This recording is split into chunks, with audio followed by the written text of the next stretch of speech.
I actually feel pretty good about myself being here tonight. I'm always, I get to be on the road a little bit and do some traveling. So I actually started my day this morning. I was in South Carolina doing some family business down there with my son who was completing his boot camp duty down at Fort Jackson. So I'm thinking, hey, I got up pretty early this morning and I'm here and I'm fairly vibrant, guys, and all that kind of stuff. And then, of course, I get here tonight and I get one-upped right away because the first guy we're going to talk about not only started his day driving this morning with his family from Michigan, but that's a nothing trip for this guy because a couple days ago he was in Germany. And all of a sudden he makes it back here. So Chad, your dedication to this is just fantastic. We're glad you're here tonight. Chad Hemanover, who one of the really nice side stories of the evening is the fact that Chad, along with a couple other Mankato, it's nice to have three native sons of Mankato to be going into the Hall of Fame this year here at Bethany, and Chad is the first of those. Chad obviously was a dominant pitcher for us, but he was also the type of guy with his talent. He simply never wanted to leave the field because offensively, Coach Westphal had to find a spot for him as well because his bat was valuable from the offensive side of the plate as well. Let's hear a little bit more about Chad Hemanover, and let's start things off. To introduce him is his coach, Art Westphal.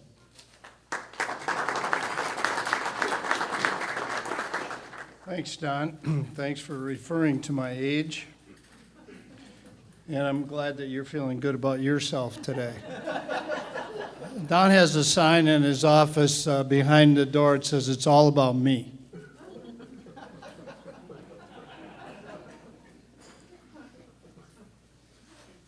Welcome. Congratulations to all the inductees tonight.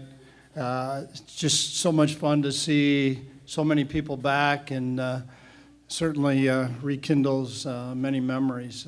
Very special for me. I've been very fortunate to be involved with every one of these since we started in 1995.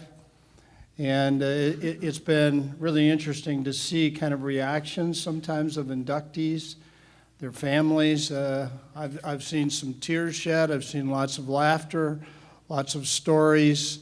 And it really proves the importance and the impact that athletics has had, not only on the players here, but on the entire institution, and how important athletics are here at Bethany in everything that we do. It also has given me a great time to just kind of reflect on how special the player-coach relationship is. And I would be very honest in saying that since I left the coaching profession, there really isn't anything that replaces that, I think, from a professional standpoint. For those of you that have played and have coached, and I know a number of the former players here have also coached, and you know how special that is. Don alluded to the fact, and this is really even maybe more special than some other nights, and not every night do you get to introduce three All-Americans or two guys that were voted Player of the Year in the conference, the entire state of Minnesota. And then the special added is, as Don alluded to, three guys from Mankato. That was so important to our baseball program here, that we could recruit and have the best players from Mankato come here to Bethany to play in our baseball program. And it was certainly a tribute to the youth baseball here. And then I think the other thing that's really kind of neat is that if you look at this, the decade kind of the 90s is represented, where Tom played early in the 90s, and then Chad was kind of the middle of the 90s, and Cliff came in at the end of the 90s. And that was a period here with our baseball program from 1990 to 2000. We never finished lower than second in the division. And we won eight divisional championships. We only one time finished lower than third in the conference tournament. And so it was really, and these are key guys and players that are here with you that were key guys in those kinds of accomplishments. And so all three of them have, I think, what we refer to as common traits. They're leaders by the evidence that they were all voted captains on their teams. Their work ethic is terrific. They were winners. The 6 seasons that these guys combined were over 150 wins in baseball. 6 times they went to the conference tournament, these 6 seasons. 2 third-place finishes, 1 second place, and 3 state championships. And these guys as the key players on those teams. The other thing that I've kind of found in talking to some of the players, they shared the common enjoyment of running. And some of their teammates have attested to that was part of the practice that they look forward to, whether it was running distances or running what we used to refer to as poles. And so that's kind of a unique trait that they all shared. And then, of course, they're very successful today. And quite honestly, these are 3 people that if we were to draw up a profile and we would say this is a Bethany baseball player, they would all fit that profile. So, again, a very special evening for me in that regard, and now an opportunity to talk about Chad. I was fortunate enough to sit at the table with Chad, and he gave me lots of things that I'm supposed to say about him. So I hope I get them all right, Chad, and how good you were.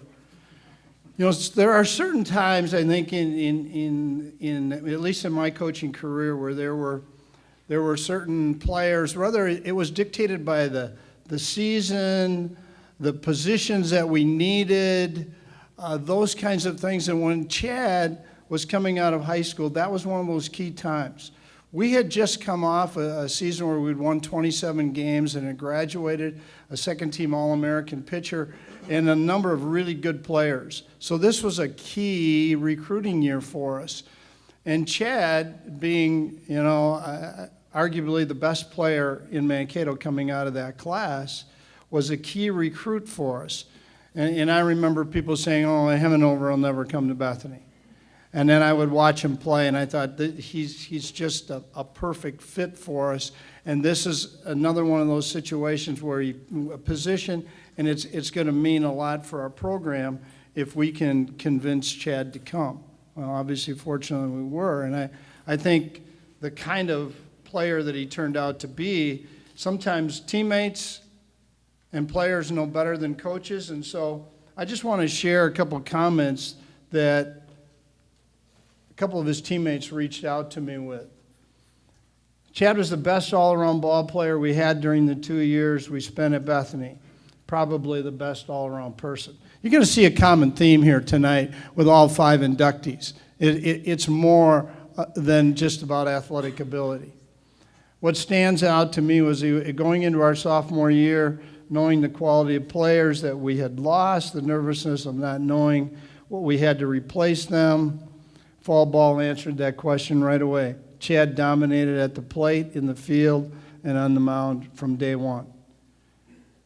And then he said, we all had a bit of confidence borderlining on arrogance as young college athletes. Chad's humility and genuineness almost didn't match his physical skills compared to most 19 and 20-year-olds. And I'm sure some of you guys can relate to that.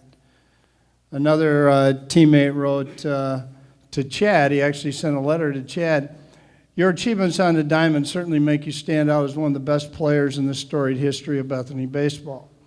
Your quiet confidence and hard work were not just reflected in your individual performances, but spread to the rest of the team. I think that's another great attribute. Beyond the stellar statistics, you exhibited a great class toward your teammates and toward opponents. Hemi was a great teammate, a great competitor, and one of those silent beasts that you knew when he took the mound your team was going to win that day. I think Chad I think what may have separated Chad was his determined, quiet demeanor, work ethic on and off the field. Everyone looked up to him. And then one of his teammates just sent this, Chad. Some of the traits: trusted, dependable, hardworking, confident, focused, athletic, great arm, great bat, not so much in the area of wheels.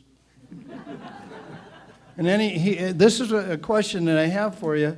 He said, I'd also like to check to see if you ever really finished the 2-mile and 12-minute run, or if he was one of those guys that hid behind the church and picked up where the guys were going back.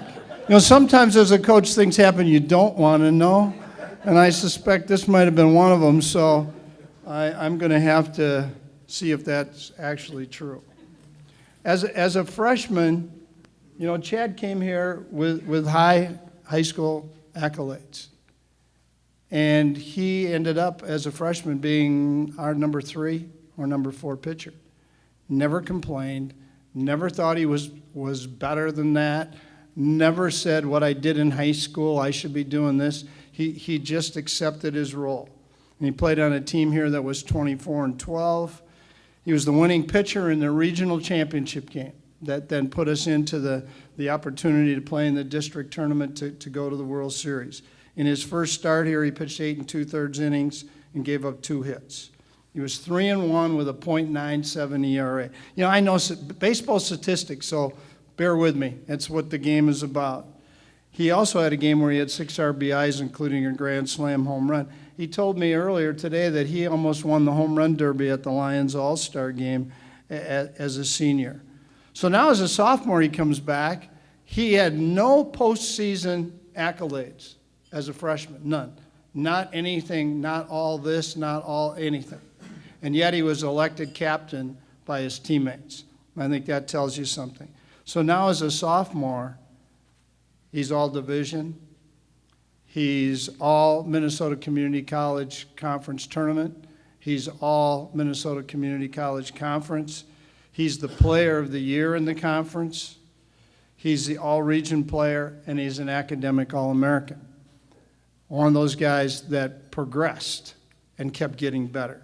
He was 8-0. He had 2 saves, ERA of 1.19, batted .385, and at that time held the school record with 13 doubles. He pitched 47 innings and struck out 63, and all he did in his career here was win 11 games and lose 1.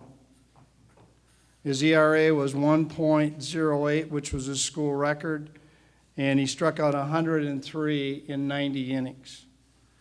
He gave up 14 earned runs in those 2 years, 20 total runs in 90 innings against school records. And he had a career batting average of .301. His teams finished 49-23, and you know what? Stats are the least of what he did here. When you heard somebody say maybe the best player, but also the best person. And that was why it was so important that Chad Hemano would come here and play at Bethany. And I've had the opportunity to interact with Chad a lot over recent years and listen to him talk about his career and those kinds of things, and that hasn't changed. And I found this, that going into the regional tournament his sophomore year, the Free Press interviewed him, and here's what he said. And for those of you that know Chad, know this is just so typical. I'm going to go after them with my best. If they hit it, they hit it.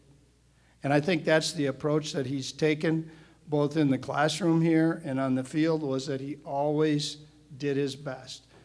As a coach, as parents, you can't ask for anything else. Certainly another young man that I still think of him as kids that represented what we wanted the Bethany baseball program to represent. Gives me great pleasure to introduce Chad Hemanover as an inductee.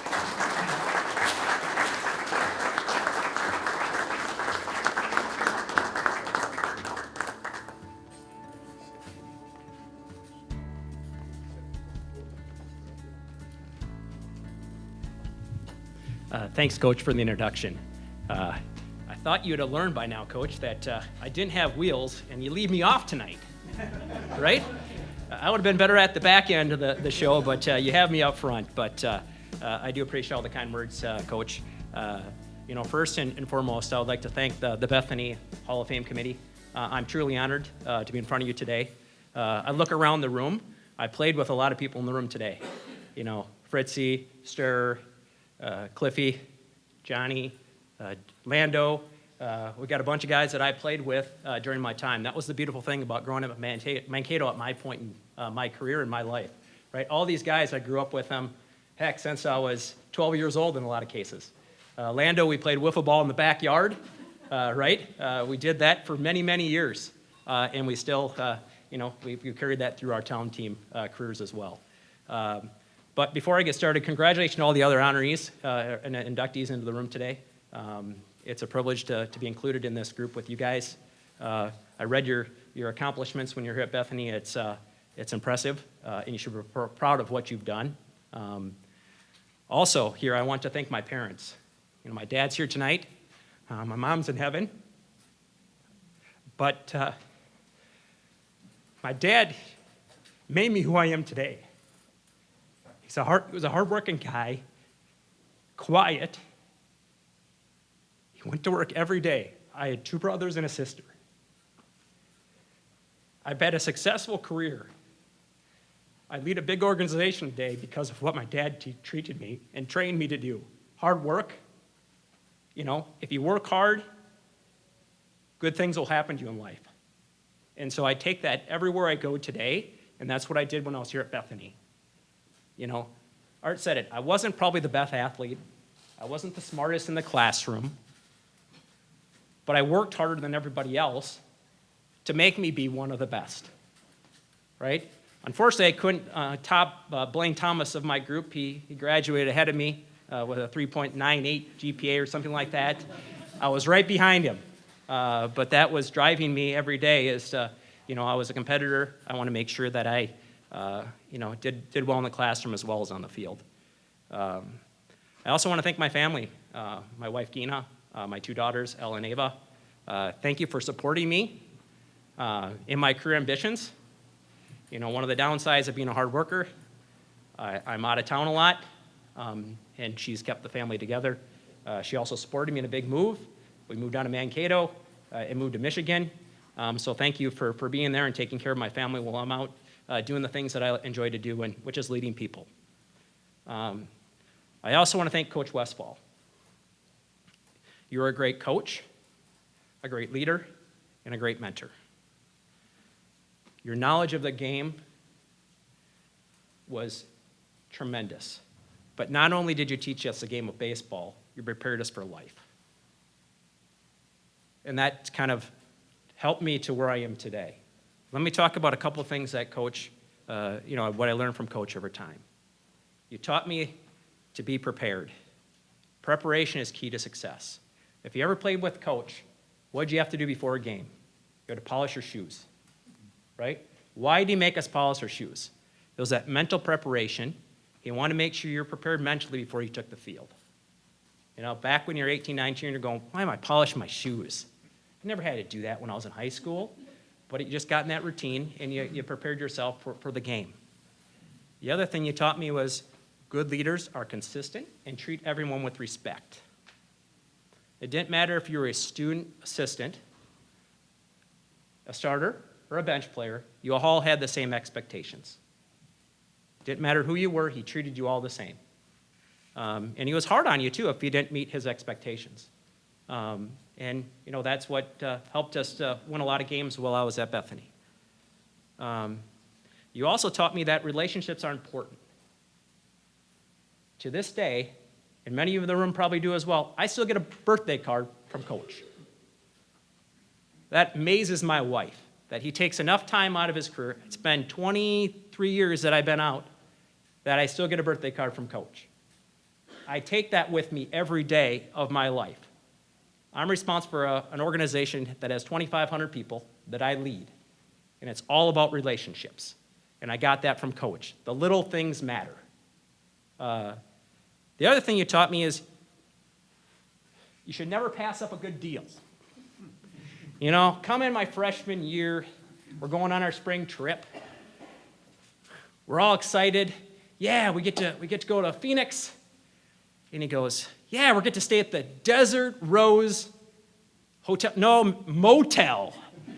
And we pull up to this place. It's got barbed wire around the entire complex.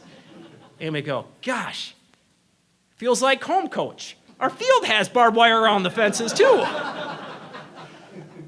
So then, you know, I took a step back and going, gosh, why do we come to this place? Because it was a disaster. It was in a tough part of town. And it must have been we got a great deal. But it must not have been that great a deal because we had 6 guys to a room. no air conditioning, and then it comes down to that dang 12-mile test that no air conditioning. We just came from Minnesota where it's, cool. Now we go down to Arizona, first day of my freshman year, 105 degrees. We go out to this old high school in Phoenix, dirt track. We all think, yep, we got this. Coach says, we're all going, Coach is not going to let us run this today. It's 105 degrees. There's no way. Well, lo and behold, Coach, get your shoes on, guys.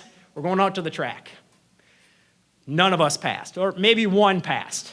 I think there was one guy that passed, and he about died at the end. And Coach was disappointed because nobody was even close. But you know what? As the week went on, when we were down there, we all got a second chance. So we all then finally all got past the test, and we moved on to actually playing the game versus the conditioning drills that he had us do. Lastly, I want to thank my teammates. My teammates made me a better player. I had a privilege to play with guys that have gone on to play college ball after Bethany, to name a few: Brad Stromdahl, Tony Camps, Adam Barta, guys that were a key group that were here when I was a sophomore, that went on to do some great things beyond Bethany. So they made me better as a player. But lastly, Bethany has been a big part in my growth and the success I've had in life. The things that I learned at Bethany in the classroom. At that time, I thought I was going to be an engineer, so I spent a lot of my time in labs. With the teachers that I had, they spent a lot of time with me. I was dedicated. I had to go play baseball during the spring, but they made me who I am today. And I'll forever be grateful for what Bethany has done for me in my career, and allowed me to meet a lot of great people. And it's impressive coming back here every year to see the growth of the campus. The soccer field looks beautiful. So I now know that soccer must be the main sport here. Baseball, yeah, you guys are off campus now. Go figure that out for yourself. But it's nice to see that investments are being made back into the campus here, and it's always fun to come back. With that, I'm truly honored to be included in the Hall of Fame tonight. But I'd like to thank everyone, and thank Art and Don and Jake for putting this event on. And I'm proud that I'm a Bethany alum.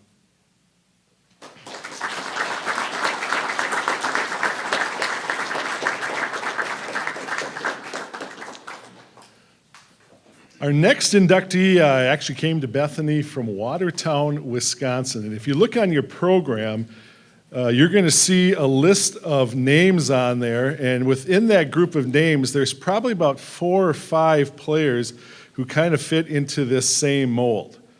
That they were not necessarily the point guards, but these were players who played on the perimeter, and they had a knack, and they were gunners. They could simply drop the ball through the hoop on a consistent basis. And I'm not going to name them because, Kayla, tonight's all about you, but you probably know some of these players because you played with them as well. But Kayla Jacobs, as we knew her, Kayla Bindi was one of those players. She wasn't flashy. She wasn't necessarily a very imposing player. In fact, Lyle, she was probably too nice on the court. I don't know if you'll get into that or not. But before you knew it, the game was over. Bethany had won, and you look at the scoring line, and there's Kayla with another 20-plus night performance. You were definitely one of the key cogs in a succession of players that we've had here that made women's basketball. I think it's fantastic that our women's basketball players, many of them are here tonight, to kind of take this in, soak this in, the tradition and history of Bethany athletics, specifically women's basketball as well. And Kayla, you are a fantastic representative of what women's basketball is here at Bethany. Let's hear more about you from Kayla's coach, Lyle Jones.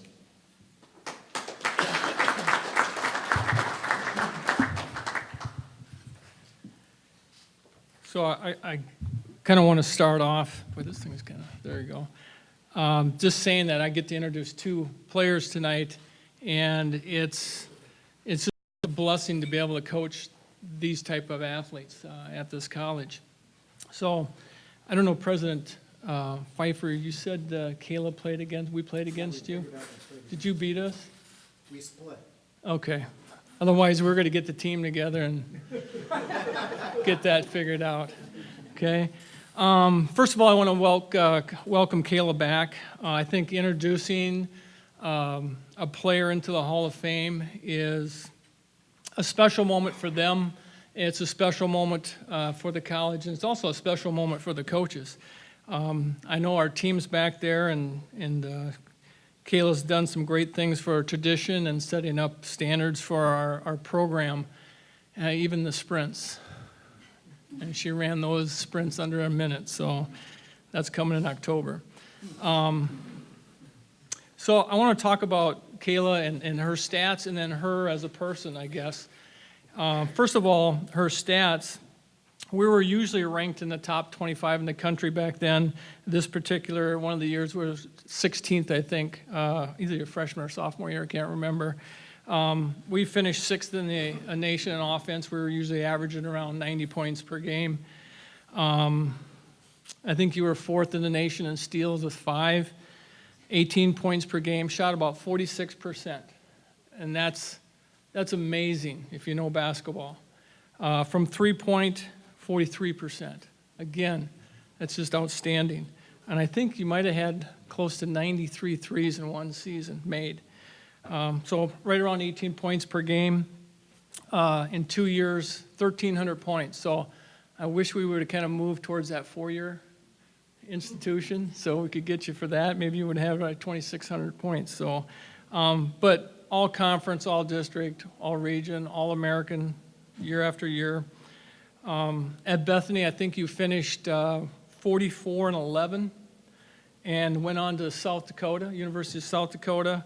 And I believe there it was 49-16. So a total college career of 93-27. That's pretty good. I know earlier you talked to me this week about your high school days. You can talk about that. Now, Kayla as a person, when she came on campus, when you met her, the most bubbly person you would meet ever, vibrant personality, always smiling and the biggest smile on campus, always. Almost to the point where in the back of my mind I was saying, your days can't be going that good here, okay? Just smiling all the time. That changed once she hit the floor, a dramatic change. She became a competitor, and compete she did. And it was all business, so to speak. With that, I can remember some times where we'd call timeouts. And I don't think I've ever had a player look at me with so much intensity and focus, ever. And it was so much that I was thinking, God, does she want to kill me or what? I mean, it was that intense. And I think she was trying to get every bit of information that she could possibly get out of that encounter. And so every time we walked on the floor, I knew as a coach, with her on the floor, we had a great chance at winning. We just had a great chance every time we stepped on the floor. And if we lost, it wasn't because of effort or leadership on her part. Now, it's pretty obvious why a lot of these players are getting into the Hall of Fame. But I was thinking, what are some of the common qualities? And I know Coach Westphal, we hit on them year to year. They kind of seem to be the same.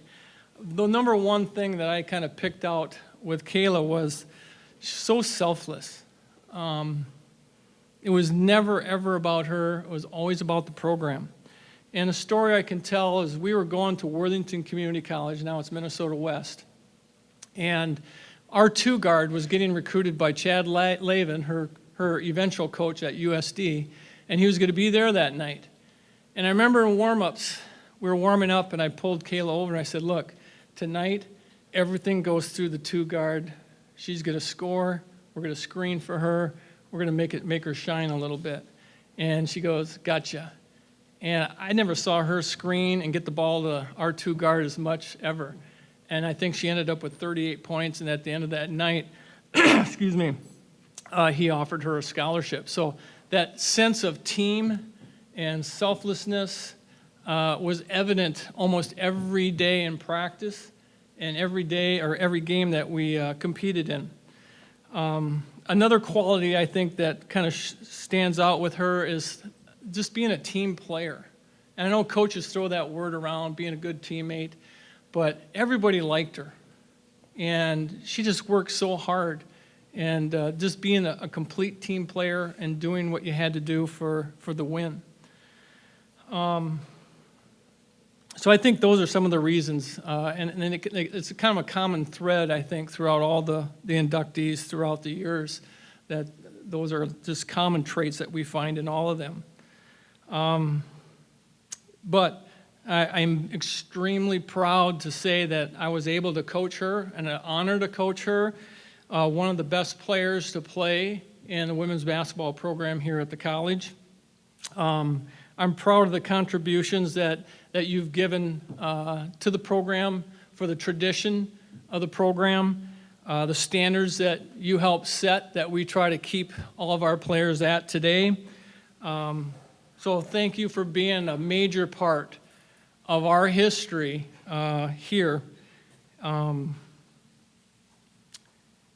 Thank you for just the opportunity to be up here tonight and talk about you. You're definitely just a major, or had a major impact on our program, and we took off the day after you graduated. We tried to keep that standard right there. So having said that, I want to welcome you home, Kayla, and welcome you to the Hall of Fame.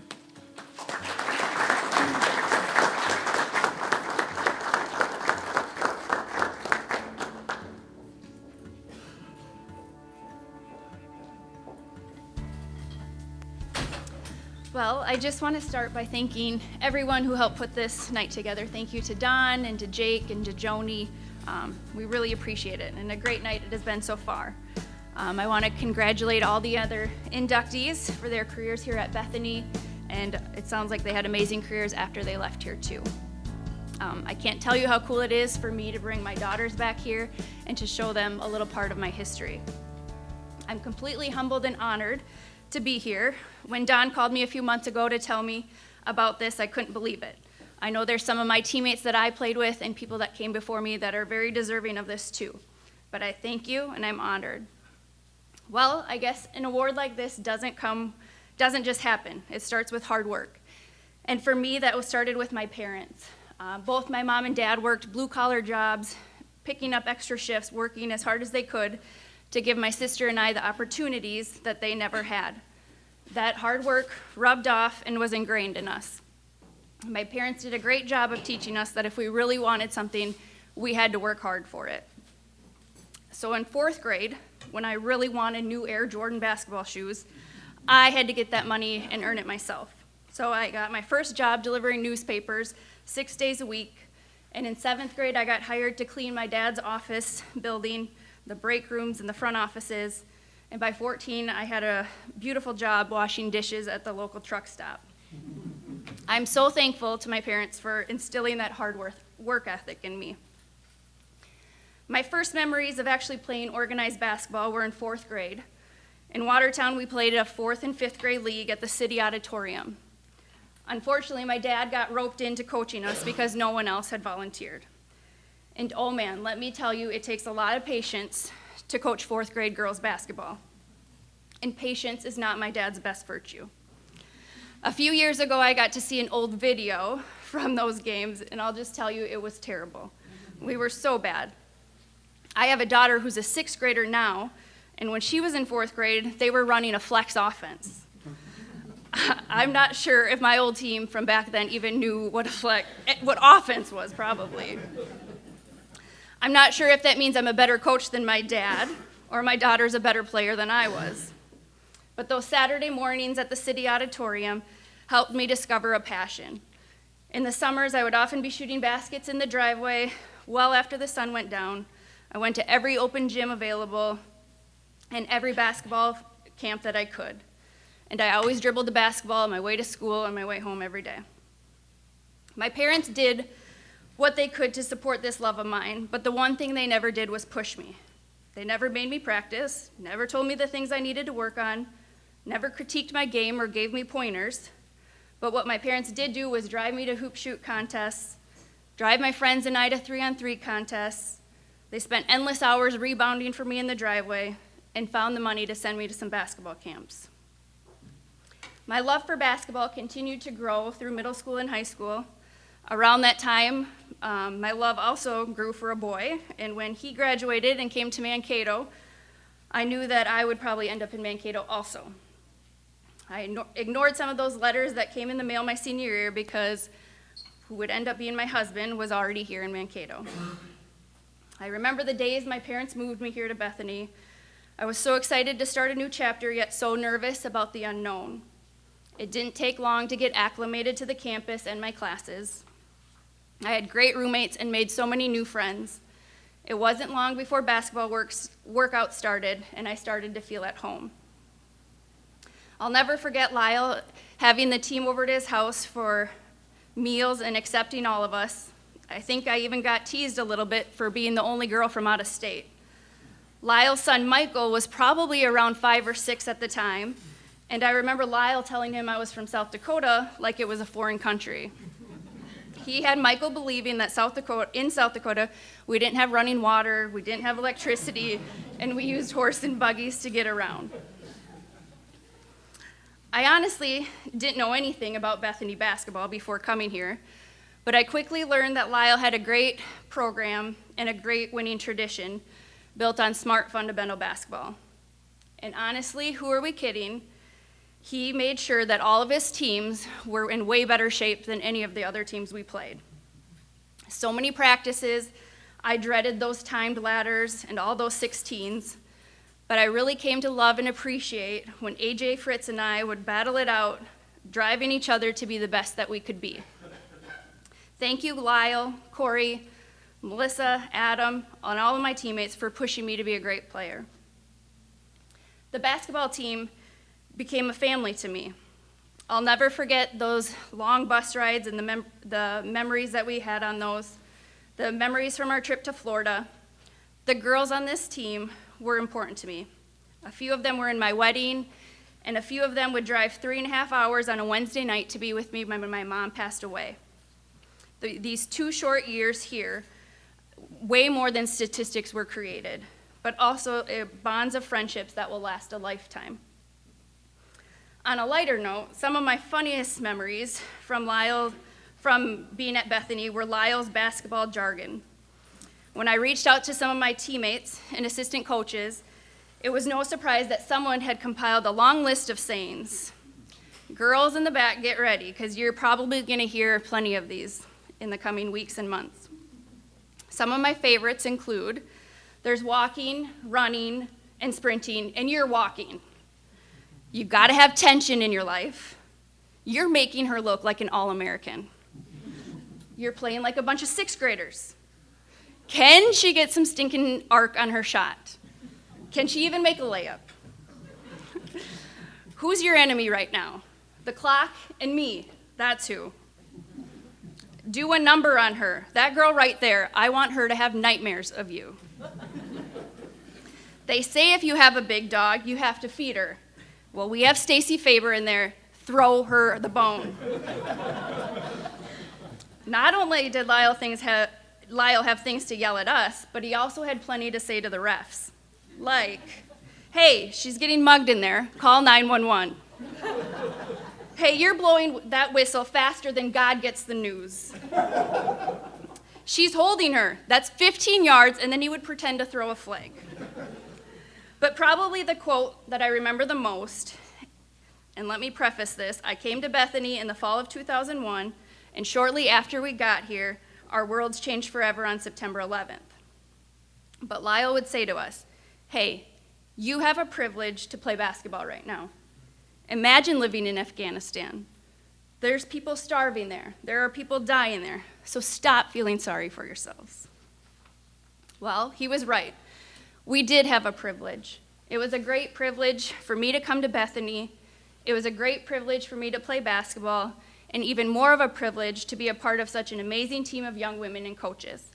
And that is one thing that I am truly thankful to God for.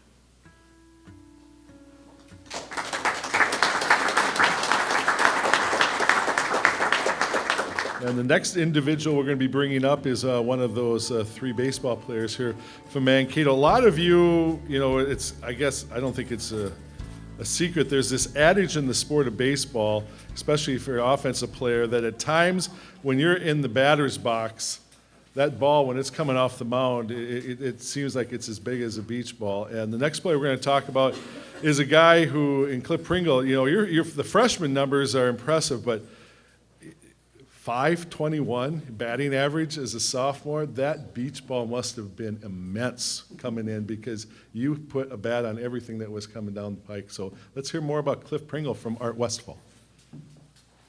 Thank you, Kayla. Well said. Lyle's comments ring in my ears too. We shared the gym a lot.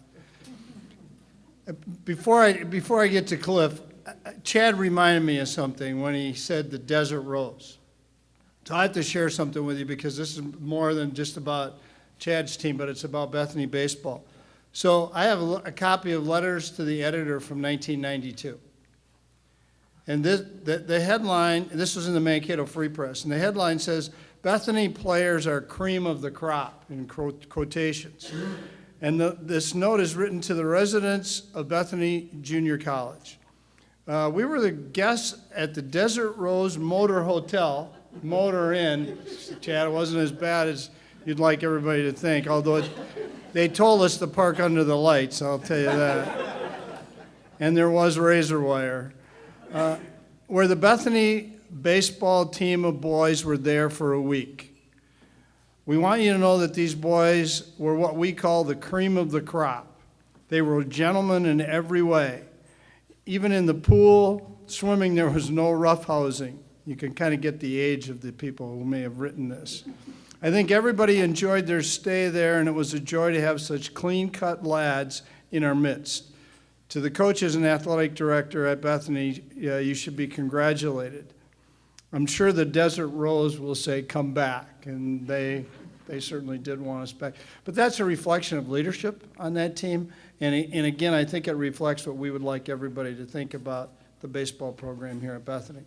Well, by the way, the next article complains that gas has gone up to $1.25. Cliff was a key part of, and I've said this before, and this is no offense to any of the other players here, but I thought this was the best recruiting class that I had, or certainly one of the best. And it turned out to be that this was the only group that won back-to-back state championships. I had made the decision in the spring of 1998 that I would step down as the head baseball coach. And my assistant would take over the baseball program, but the recruiting process was pretty much finished at that time. And so I had the opportunity then to stay on, and I made a phone call to every one of these guys to tell them what was happening. So Cliff is really the first guy that I get to introduce as an assistant coach. And so that was certainly a completely different role for me, but one that was so enjoyable. And I think we all know that good players and good teammates teach other players things. I remember a minor league player once telling me that he learned more from his players in batting practice, his teammates, than he did from any coach. So one of Cliff's teammates sent me this. He said, Cliff taught me a ton. He taught me a slick way to run polls by not actually running polls. And that's another thing that I wish I didn't know. And then he went on, though, to describe Cliff as loyal, honest, hardworking, competitive, and an all-around good person. And I couldn't say it any better. He was competitive. He would have a bad batting practice, and he would be angry. And he would be in a bad mood. He just did not want to not succeed. And, one of his teammates said this, that he never wanted to finish second, whether it was in baseball, playing cards on bus trips, or anything else he did. And I also heard that maybe there was some, in baseball, signs are important. You have to be able to get signs. And it's my understanding that Cliff and his playing partner had some sort of sign going on while they were playing cards, too, that maybe the opponents weren't always aware of. He had a couple other traits, too, that maybe not everybody knew about. One, he was unbelievably superstitious. And for those of you guys, what a great tribute to have so many of his team members here, members of that team. But he had this kind of ratty-looking T-shirt that he wore every practice, every game, and he wouldn't change it because he was hitting .520 at the time. The other thing is that he was very frugal. And again, there's some things that obviously hit home. That obviously hit home. But it's my understanding that on the spring trip, if I would have known this, I maybe wouldn't have had to give him as much. But he was saving meal money by saving his McDonald's cup so that he could get free refills every time and not have to pay for it. Imagine this guy getting off the bus after playing a game, walking in, and he had his McDonald's cup already in hand. And one of his teammates said it probably saved him $1. Frugal.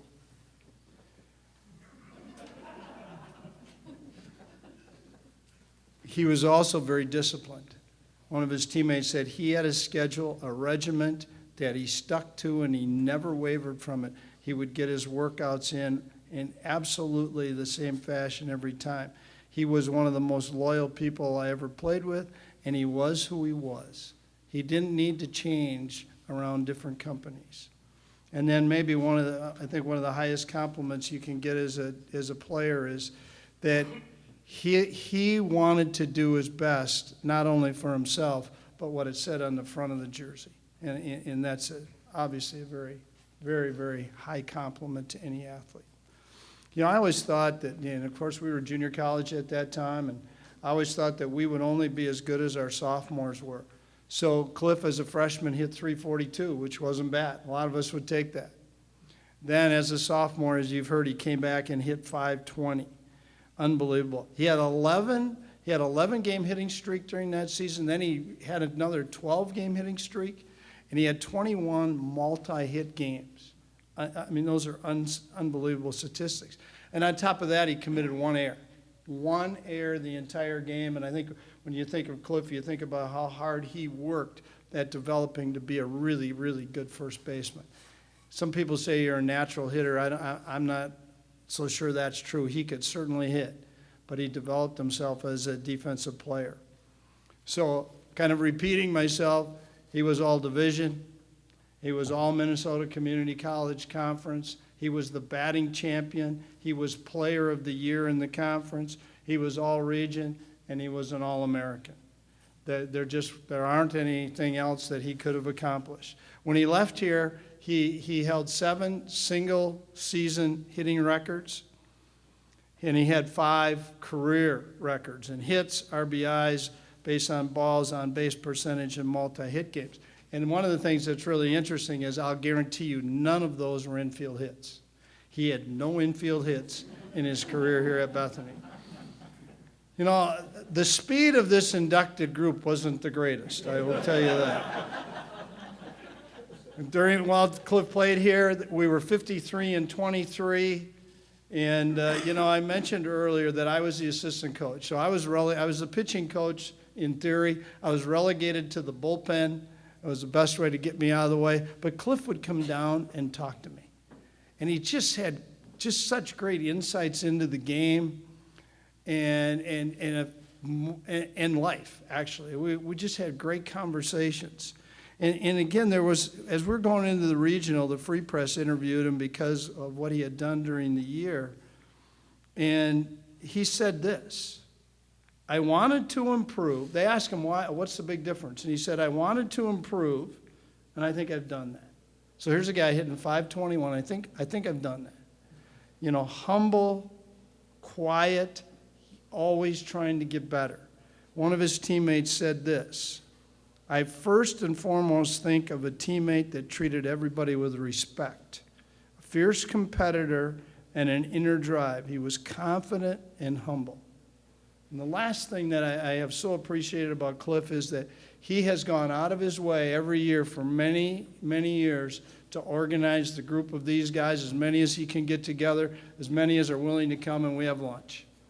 And we talk about Bethany baseball, and we talk about their lives, their professional lives, and how they've handled themselves. And it's been really, really special. And that's all Cliff and what his feelings are about Bethany. And it certainly, when his teammates said loyal, honest, hardworking, and a really good person, says it all. And it's certainly my pleasure to have Cliff as our next inductee in the Hall of Fame here at Bethany. Congratulations.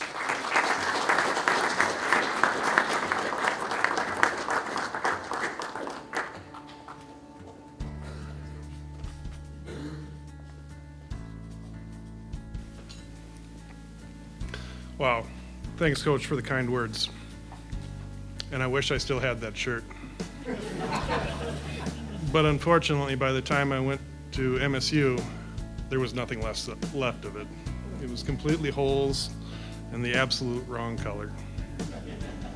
So I'd like to take the time to thank Coach Woodley, Travis Helling, Tony Camps, and Coach Westfall. Now, I think we saw a different Coach Westfall than most of the other baseball players. He was well known for keeping the mood very light.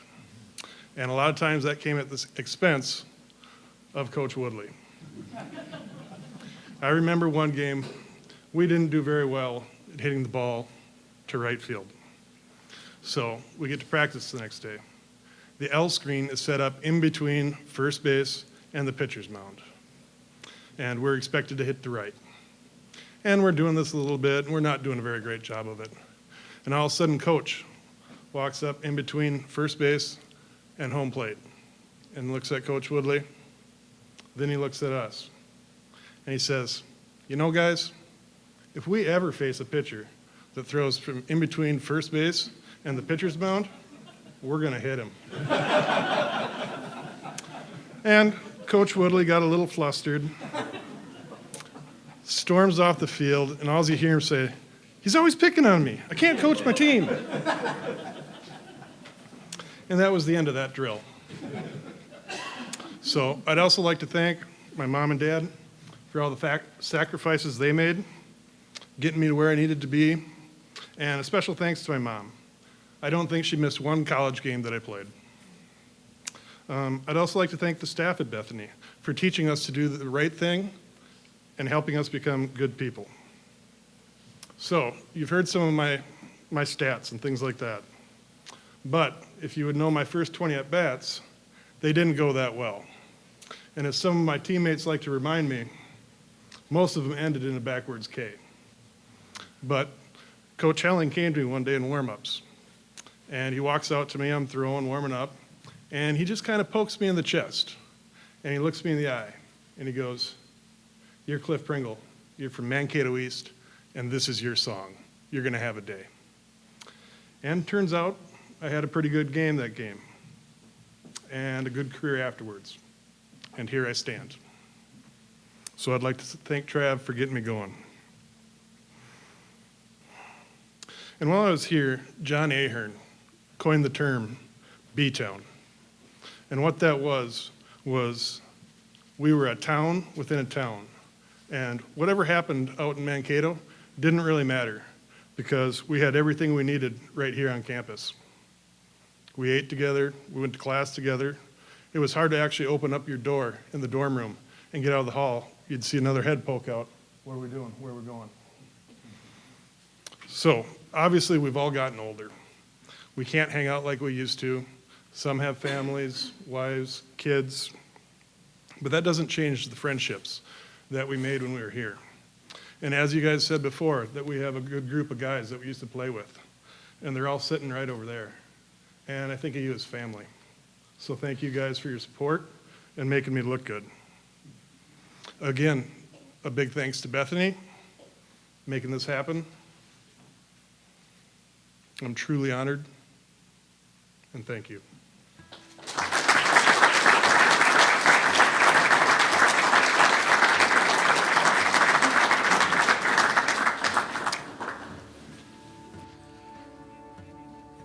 Our next inductee, the idea of traveling a long way to come and see us here in Mankato is not a big deal to this next guy.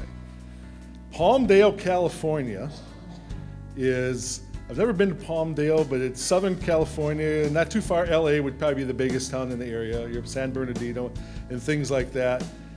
And Mike Bethany came in the mid-90s here to Bethany and brought with him the rare combination of size and speed, tremendous skills. I mean, 25 goals as a freshman in soccer is just an outstanding number.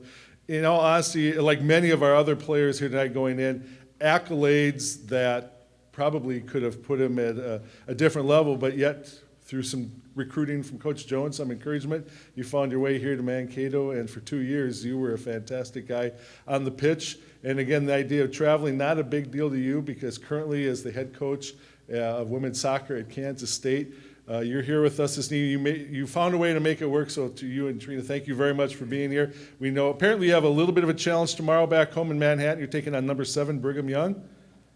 They'll bring it home for you tomorrow. Very good. But let's hear more about Mike Bethany from his coach, Lyle Jones.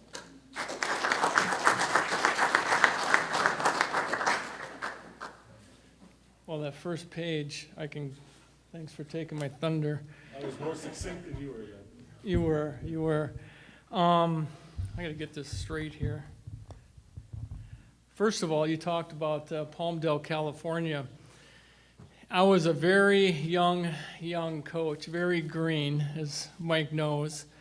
Thank you for coming to Minnesota. I convinced Mike somehow that Minnesota was much warmer and a much more beautiful place than California. And it worked. But Mike's, as the road Mike's traveled is just an amazing one. I remember going to California, played for Palmdale. I think we met in, was it Granada Hills? I don't know if it was your uncle's house or whatever, but stepping into the house on those visits, I could just see how humble and kind and caring they treated each other and they treated me. And that's the kind of person that Mike is. It was just an amazing visit, probably the best visit I've ever had going out, even in Minnesota or Iowa, close regionally, but going way out there, I could just tell these were good people. And right then I knew that Mike was going to be just a great fit for our program and then also for Bethany. Once Mike came here and hit the field, we got to see another side of him again, just a super competitor. In games, he really punished people with his size, his tactical skills, and that just built confidence in his teammates. And they really looked to him for leadership, and lead you did. Okay, I think in the 2 years after you graduated, your record I think was like 27-7-2. So it really put the program on the map, even at the regional level. The one thing, and I'm just going to kind of share some things because you're a coach now, is it seemed like he was coaching back then because we didn't have a lot of film work back then in soccer. And during halftime, he would look at what the opponents were doing. He'd come say, "Hey, coach, I think there's some weaknesses here and there." So that might have been the start right there. But again, a selfless player, never wanted the limelight, always about the program, and always looking to make other people look good on the field. And one story, I think it was either in Overland Park or some other school way out there that we played. We were down 2-0, and I think it was in a regional game, the first one. And 2-0, and I went to Mike at halftime and said, "Just turn around and rip it. You know, he was trying to make everyone else look good on our team, and he scored 3 goals. And we won that game and then went on for the next game. So had a huge impact on our program, even in recruiting. I mean, Louis Akala came along, Justice Jones, and there was a number of other players from California. So again, maybe it was getting you ready for your coaching that you did later on here. But as I was preparing for tonight, I thought maybe I'd get a different perspective.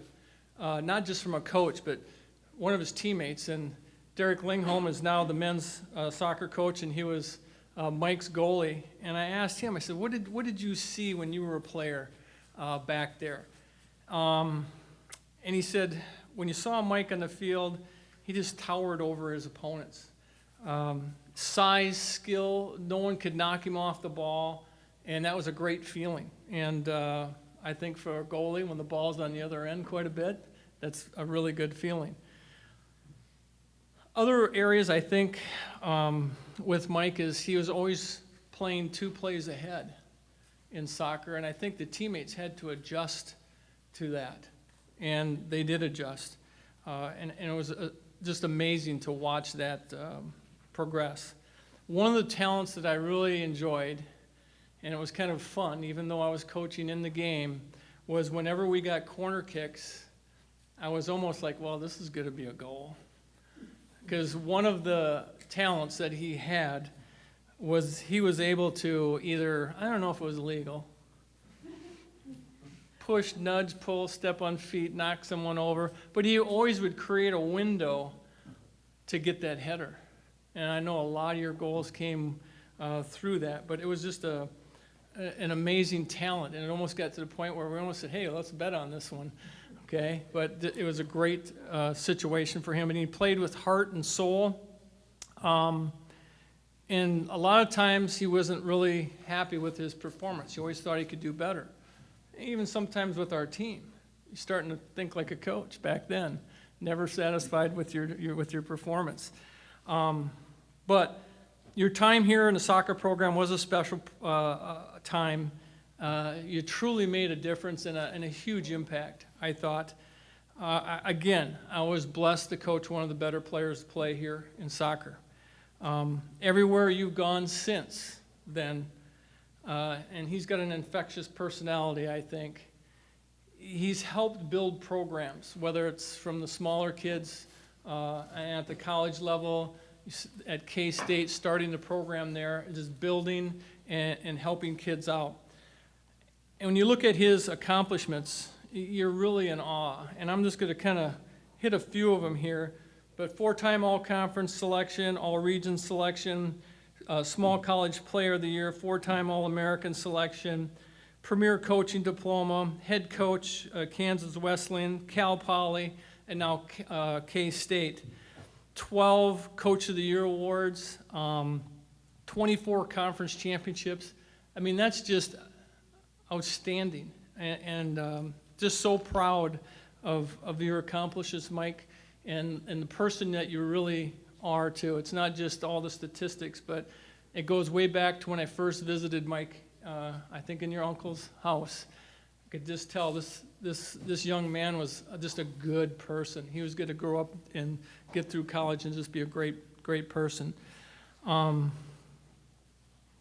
So I think when it all comes down in the end, you've really made your family proud.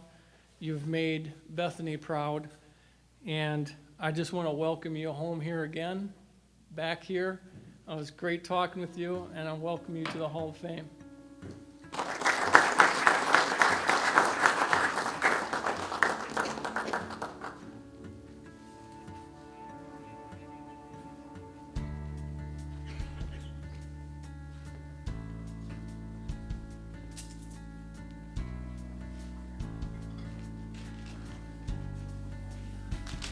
All right, well, thank you, Lyle. Very, very kind words. Good evening, everyone. It's such an honor to be here tonight. I would like to begin by thanking all the people who helped me get to where I am now, starting with my parents back in California. I wish they could have been here, but they couldn't make it. And my beautiful wife in attendance, thanks for always being there for me and being a great person. I wish I could have brought my kids along, but they have school, and my wife's a principal, and she was not going to let them leave. So, but thank you. Big thank you to the Hall of Fame committee. Appreciate it. I know I've been in contact with Jake quite a bit, Art Westfall. I came down here for the first time in over 20 years, about a year and a half ago, and I took a quick tour, and I was amazed with the community and the university, the college itself, and so on. So thank you. Don Westfall, thank you for that phone call. It meant a lot, and I appreciate your support. And my teammates, Derek's here, your very own coach now, is doing an amazing job on the men's side, did a great job on the women's side. And we were sitting here reminiscing quite a bit about different stories, stories that I'll keep in my back pocket that, you had to share with my wife being here, but thank you. Thank you for being a good teammate, and appreciate you for all you do. I know when he took the job over here as a men's coach, we talked quite a bit about the differences between coaching men and women, and you're doing an amazing job. I noticed it today when I walked out to practice, so good job there. But most of all, I want to thank probably my favorite coach that I ever had a privilege and honor and blessed to have as my coach.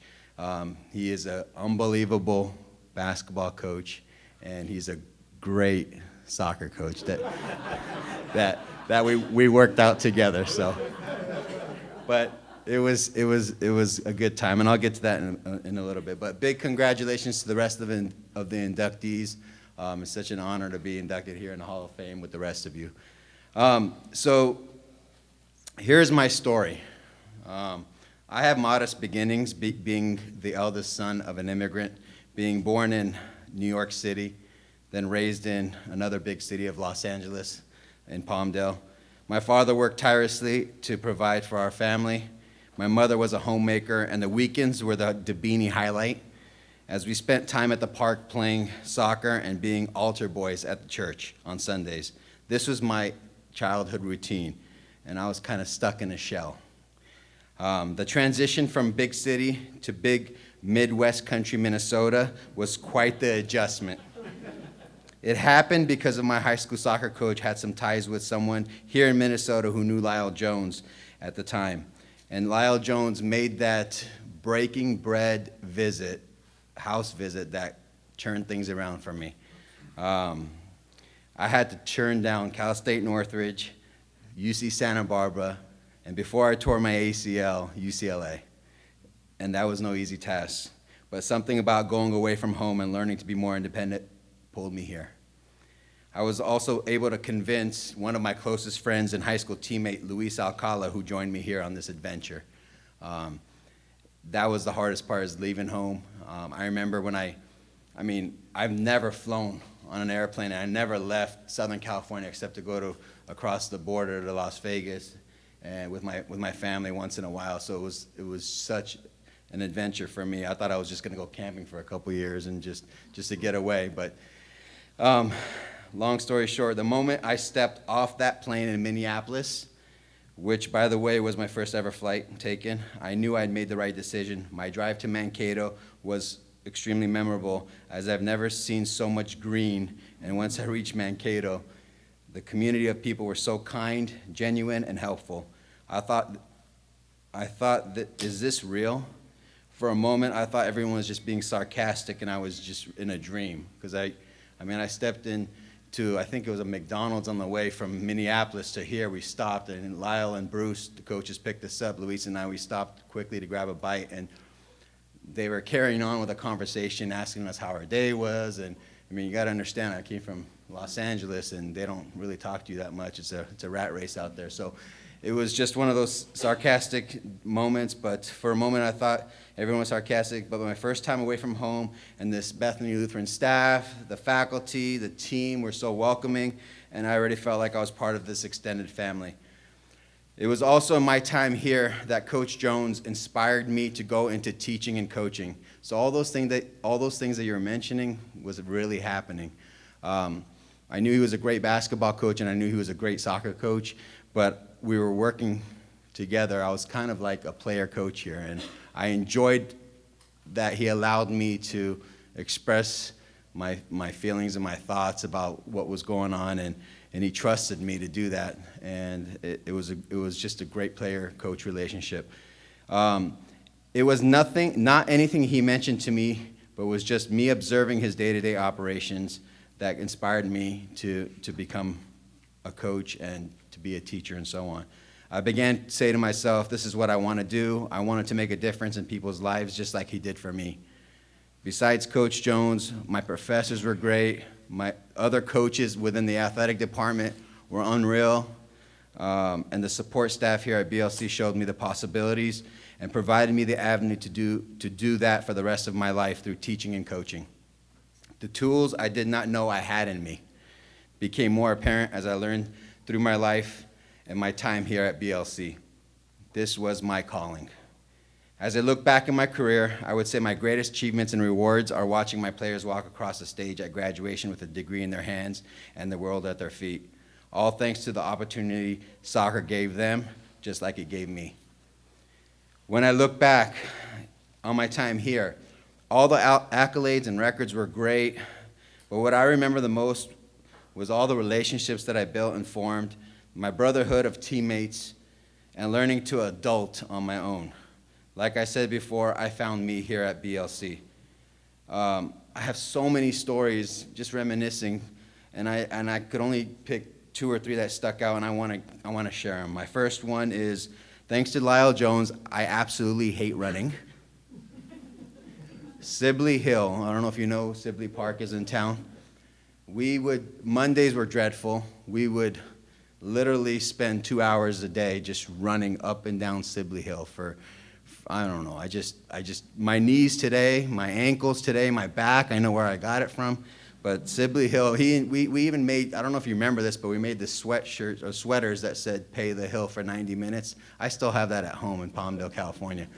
So the other one that I learned from being here was when growing up in LA, we lived in an apartment complex, so we didn't have a yard and we didn't have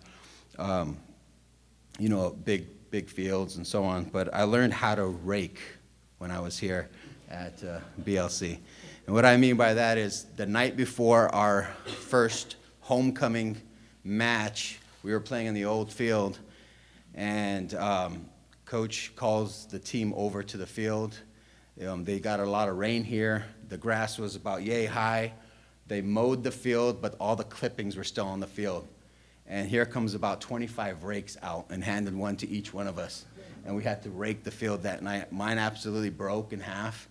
The next night we had our homecoming ceremony, homecoming, I think, event, and I got the Golden Rake Award from Coach Lyle Jones. So that was memorable. And like I said, there's a lot of them, but one of my biggest team memories was on my second day. You have a bunch of Midwest boys that were my teammates that I keep in touch with a lot through social media still today. But Luis and I get here. We have no idea what's happening. We're just getting acclimated, meeting a bunch of new people. And then one of our captains, Jason from Montana, decided that they're going to take Luis and I for the first time snipe hunting.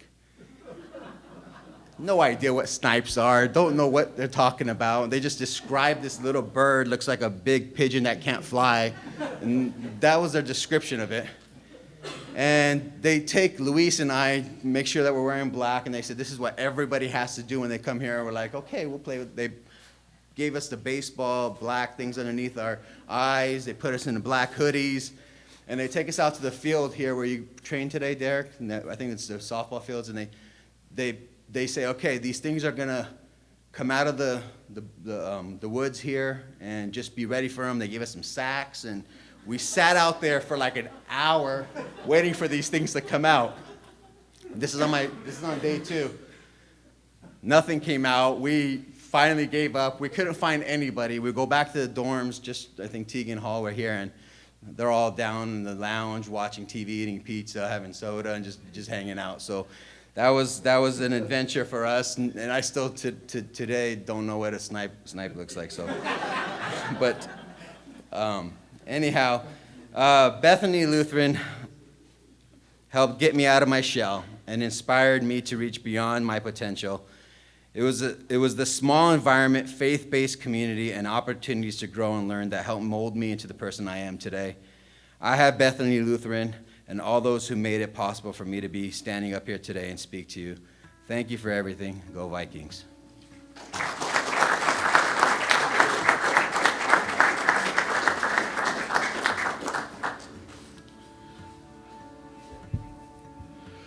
Our last inductee of the evening is another one of the Mankato trifecta here tonight, Tom Sterling. Both coaches, Westfall and Jones, have utilized these words in verbatim or separate them a little bit, but they've been constant themes for the first four, and it's no different for Tom. Quiet confidence. To win a state championship, you're going to have, as a coach, a pitcher that you can turn the ball over to and know you're going to get a quality start. And as a defensive player behind it, you need to have a pitcher on the mound who you know is going to be in command of that strike zone all day. And that was you. You were the guy who would take that ball on the mound, and obviously the success is proof there in what you've accomplished here on the campus, you individually and with your teammates as well. So let's hear more about Tom Sterling from his coach, Art Westfall.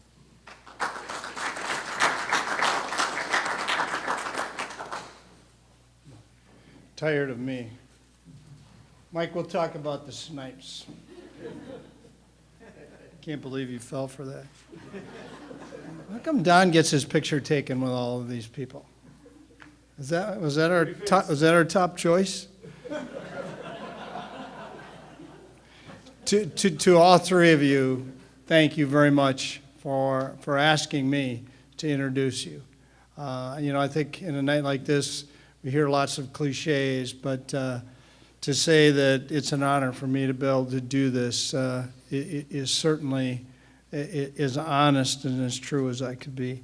It's been pretty evident as we come to our last inductee, the quality of athletes that have gone through the programs here. And not just the quality of athletes, but the quality of people. And that's what I think has been the trademark of our athletic program for a long time.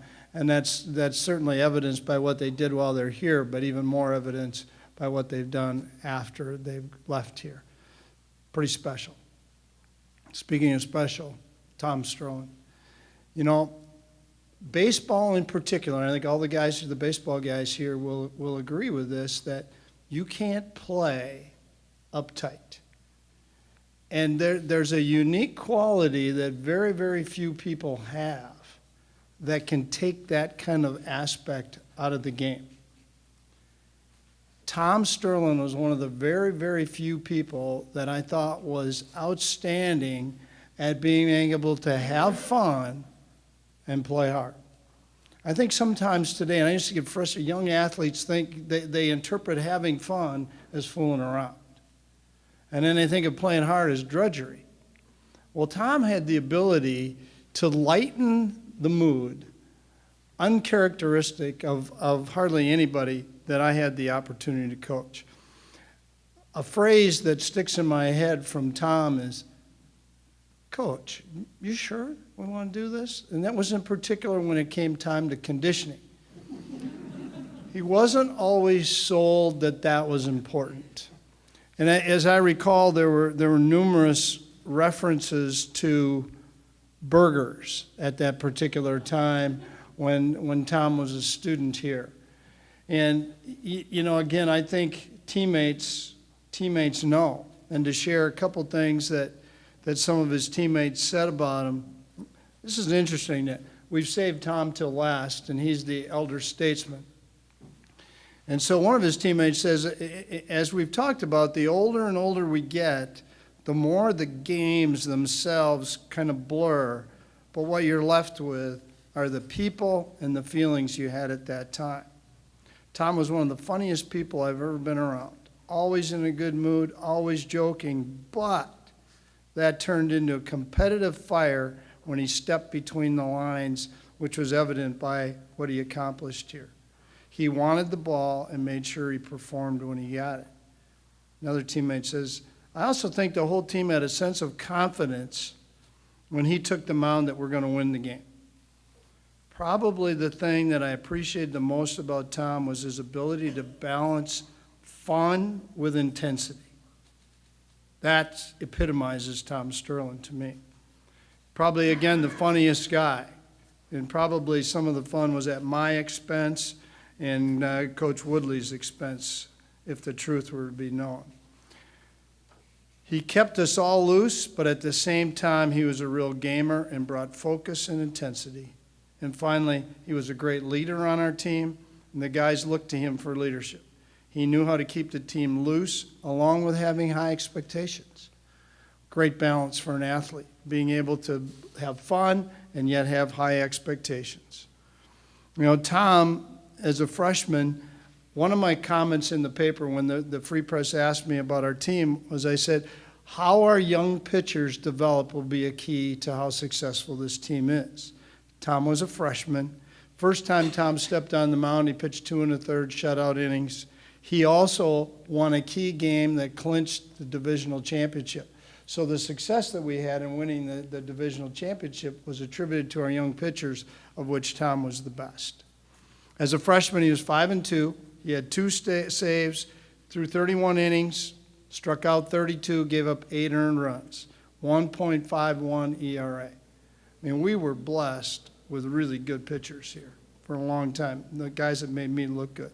He was all Southern Division, and we won the Southern Division championship, and we were runner-up at the state tournament. But Tom was more than a pitcher as a freshman. He was our second baseman, too. Free Press also asked me about Tom as a second baseman, and my comment was this, and I kind of forgot about this till I looked back, and I said this. He doesn't have the quickest feet, but he has great instincts around the bag. So Tom was our second baseman. He hit .231 that year, and he had 98 defensive chances and only had 3 errors, which means he did a great job with the balls that he could get to.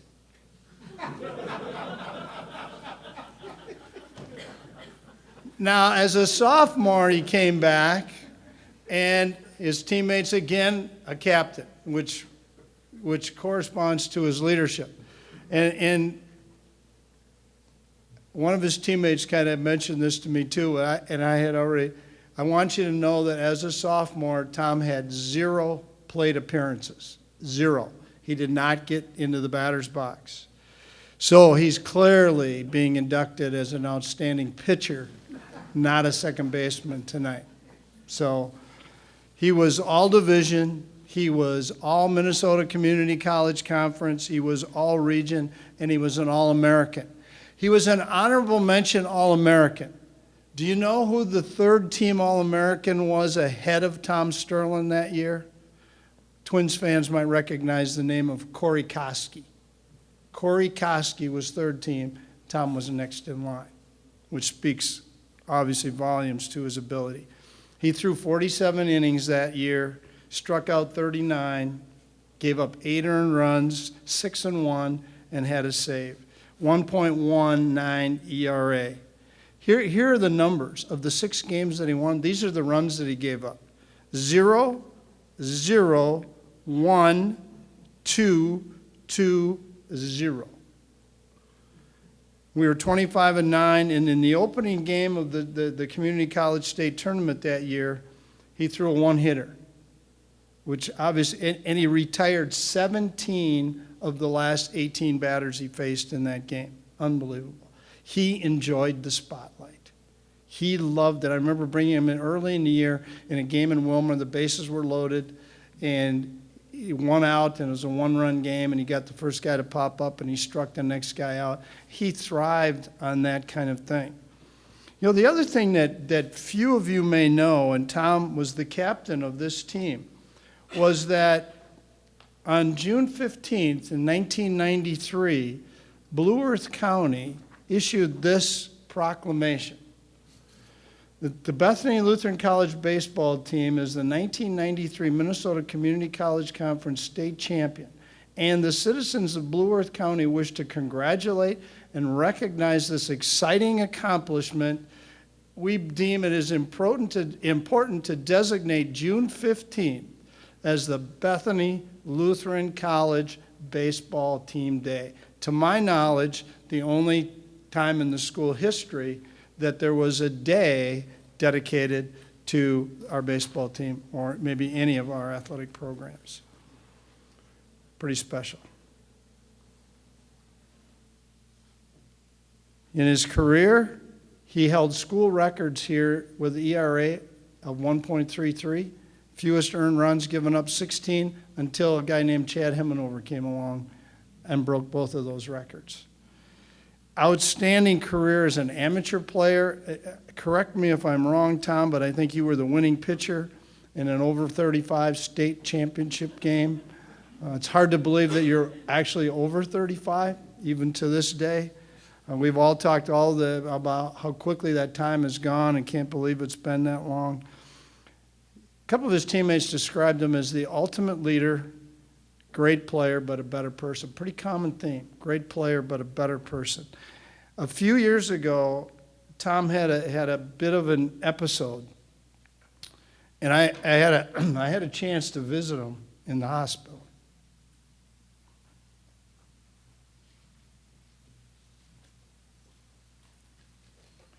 Maybe the first time that I had visited a former player in the hospital.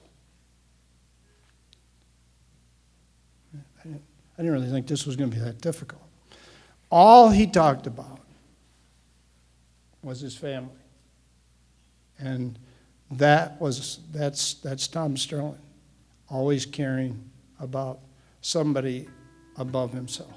Congratulations, Tom. Well-deserved award.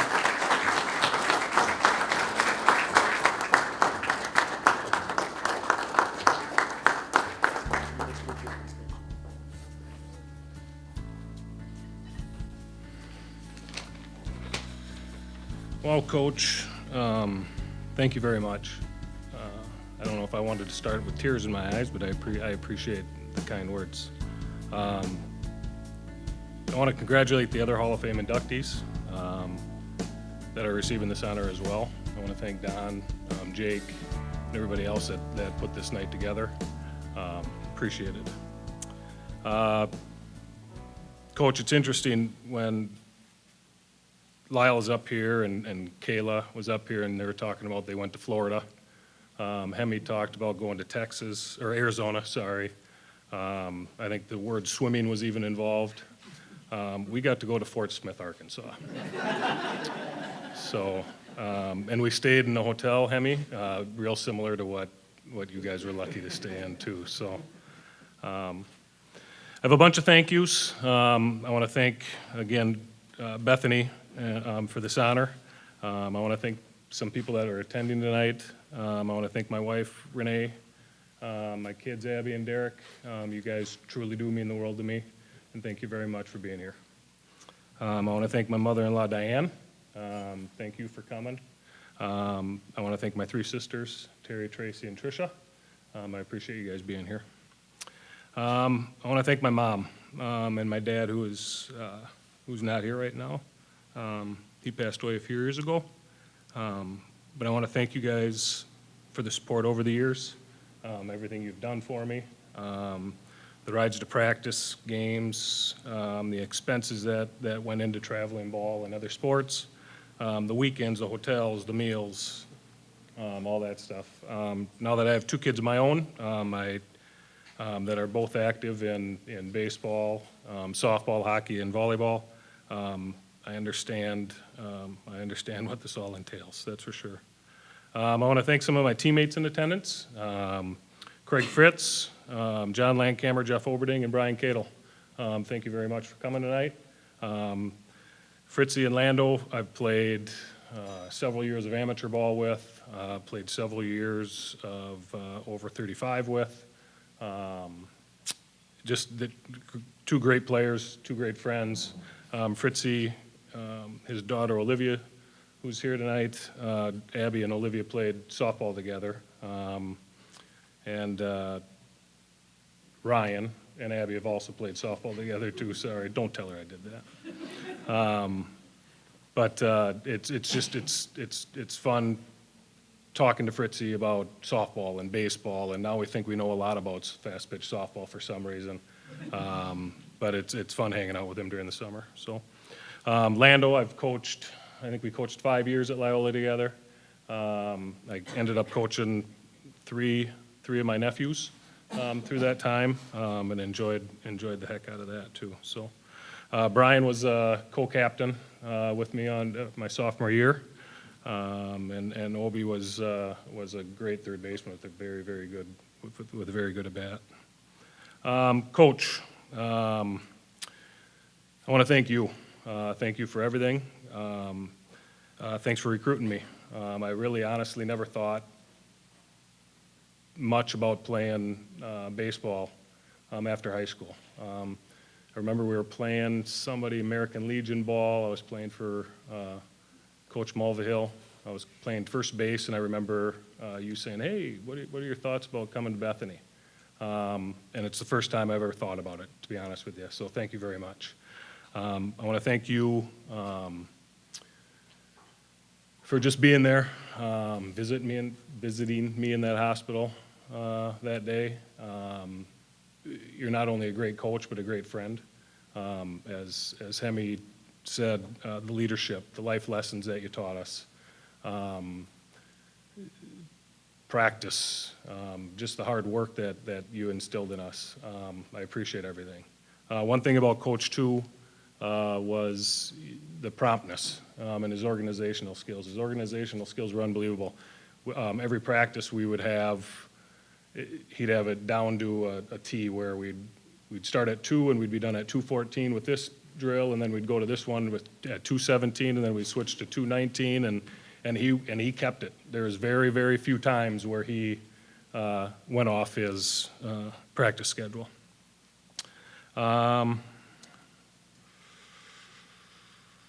Class act. One of the classiest dressers I think I've honestly seen too. I don't know if anybody saw his socks, but I noticed those over there. Coach has always looked good. Promptness, be on time. If we left at 3 o'clock, that meant you were there at 2:45, right? And if you weren't there at 2:45, you were probably left. And he made that he was very vocal about that. But it's, again, one more of those life lessons that he taught everybody. Lastly, I'd like to talk about a few things that I remember about my 2 years at Bethany, both on the field, off the field. Hanging out at the dorms, going room to room, going to Fritzy and Lando's room and listening to them, or listening to rap music. Just never became a fan. Never became a fan. So, the men's basketball team that Coach Westfall coached, unbelievable talent and so much fun to watch, especially our freshman year. But watching Coach on the sidelines during those games. And Lyle, I've heard stories about you and some of the comments that you've made to officials too. So I ref high school basketball. And I don't think we would have got along. I think it would have been a short night, to be honest with you. For you. So, but it was fun watching Coach. He'd always have his program, and he'd be beating his hand constantly throughout the game, and he'd be on the baseline talking to the officials, and he'd be at the scoreboard or scores table talking to the officials, and not many of them put you in your place, which really surprises me. So, my teammates created great friendships and memories on and off the field. So many good players that we played with. The stats are stats, but the reason for those stats are because of the defense that I had behind me, and the offense that they could produce numbers, which makes it a lot easier, obviously, to pitch. So and great teammates, just great friends and great teammates. Again, I mentioned Fort Smith, Arkansas. A couple of things with Fort Smith, Arkansas was we had a bus driver. His name was Duck, or his nickname was, I should say, was Duck. And we ate breakfast every day at Shoney's, and it was just kind of like a country kitchen, I suppose, something like that. And Duck called it Shoshoni's. So every morning we'd get up and I'd say, Duck, where are we going? We're going to Shoshoni's. All right, let's go to Shoshoni's, Duck. Let's get us to Shoshoni's. Duck was a piece of work.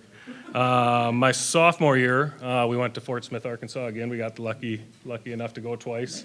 And we got away from Minnesota because we had snow on the ground, and we go there and we cut our trip, I think, in half. I don't even know how many games we played, but it snowed, and it snowed, and it snowed, and we left. We left early, a couple days early. I know my parents were there, and they followed the bus back. It was bad. Freshman year, making it to the state championship game, we ended up getting beat twice in the chipper. We had to get beat twice. We got beat by Normandale. We were 18 and 14. We had no business being there. It blows my mind that we got there. I can tell you, Coach, you were making fun of my hitting stats, right? And making fun of my speed, right? So one game my freshman year, we're playing at home, and Coach led me off. As you know, as a leadoff hitter, you're supposed to be fast, right? So either I fooled him thinking that I was fast, or he doesn't know how to coach, right? And he doesn't know how to put a lineup together. Needless to say, I never let off again. I was 0 for 2 with a K, and I popped up a squeeze bunt. So that was quick. Polls. You talk about polls, Coach. My sophomore year, I believe, we're scrimmaging somebody at home, and you said, you guys make sure you get your 16 polls in. So me being the leader I am, or was, right, that you say I was anyway, I grabbed the pitchers and I said, all right, let's go knock 8 of these out. Okay, so we went and did 8, come back, and we're sitting there, and he goes, Coach comes up to me, he goes, you guys are done with your polls already? Well, we ran 8, we're gonna run 8 in a little bit. No, you're gonna run 16 at one time. So we ended up running 24 polls that day, which I believe is about 3 miles. Is that right? Wasn't it 8 polls back and forth were a mile? So, sophomore year, the battles we had with Wilmer and North Hennepin. You talk about a couple of good teams and some good players on those teams. Greasy, grimy, gross greats, Fritzy. The Estradas, and just some really, really good players. Winning the state championship. We finished up the game at about 1 in the morning. Drove back to Mankato, went to Happy Chef on 169 to have our year-end get-together, and had to say some tough goodbyes to some teammates and coaches. It happened fast. But the game was unbelievable. Coach can probably tell you more. We were talking about it a little bit before, and I just said, I wish we could play it back. Everything happened so fast during that game that you don't remember what all happened and what we really overcame. I think you said we had our first hit in the 5th inning or 6th inning. Scored 7 runs with putting the ball in the outfield one time. Luke Walter, who didn't have speed either, ended up having 2 infield base hits that inning. It was just, and then Doug Radel, probably one of the best baseball players that I've played with. Came in and ended up throwing, I don't know if he was throwing 91, 92, 93, left-hander, who couldn't hit the broadside of a barn, but came in and just shut the door on a very, very good North Hennepin team. So good times and good memories. And the last and most recent memory is tonight. I want to thank, again, the Bethany Lutheran College Hall of Fame Committee for this honor. Thank you very much.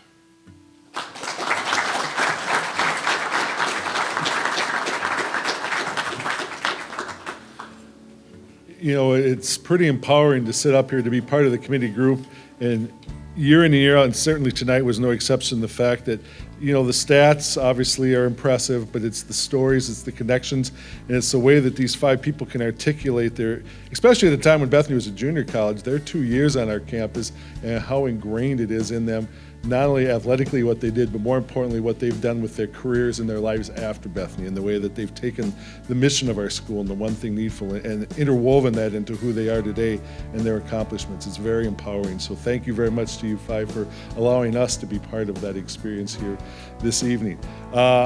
First pictures, and there are going to be a few taken here, but we'd like all 5 individuals. If you could come up front, we'll move the podium and get some group photos taken. And we would encourage you to stick around, enjoy the evening, what's remaining of it. Obviously, there's a lot of other activities going on this weekend with Fall Festival, so we encourage you to go to the website or the posters here around the campus and take in some of those activities. And again, thanks to all of you for coming and supporting these individuals, and Lord's blessings in future endeavors. Thank you very much.